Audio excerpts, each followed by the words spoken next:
Now, John's all nice and tight. Yeah, if he wants to be silly and do this, that's fine. All right? Still gonna set up my escape.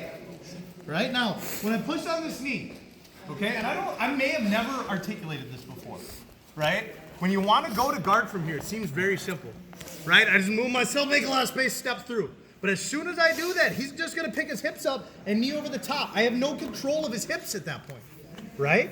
So instead, when I get to half guard here, I make that space, I'm replacing my hand with my shin. You see? Now, I'm gonna move my butt underneath him to make space for this leg. All right? If he can try and step over my shin all he wants to, right? I'm just gonna maintain that contact wherever he goes. And if he gets his hips too high, I'll take him the other way, right? So I get that half butterfly. Now I shrimp my butt towards that foot to make space for it, right? So I never lose contact with them. Yes? This arm that's locked down is unmoving. Yep. And that's the whole point. I can go to my damn good guard from there. I got all kinds of options to start setting up attacks, right? Or I can start attacking butterfly if I really want to. But just for the purposes of the drill, we're going here, okay? All right, so I got to guard, right?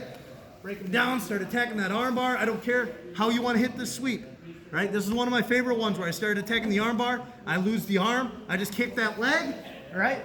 Or this is what you were missing. You were kicking and then falling and leaving that leg out there instead of chopping it back underneath you. You kept putting your knee on the ground, right?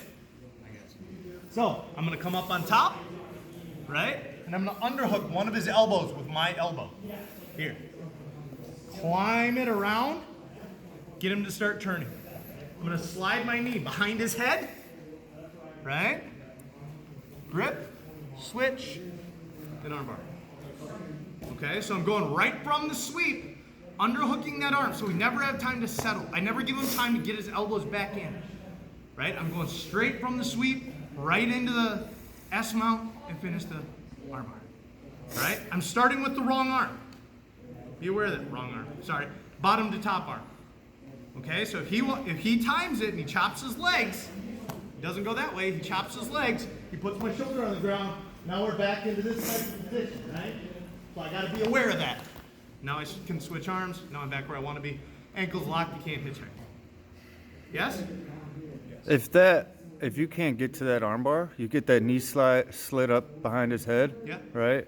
What is your other option if you lose that armbar? Get that elbow up and I'm up here. Yeah. Okay. Triple one. Okay. Yeah, so if I hook that elbow and I don't feel confident enough here, right? Because there's a lot of spacing here, especially if I start stepping up, right? That type of thing. I've got to be confident in falling down and taking that armbar without my leg over his head.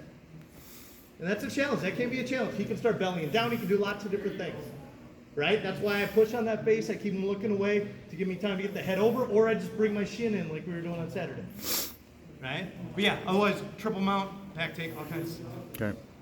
Your question. Questions? Other questions? 1, 2, 3.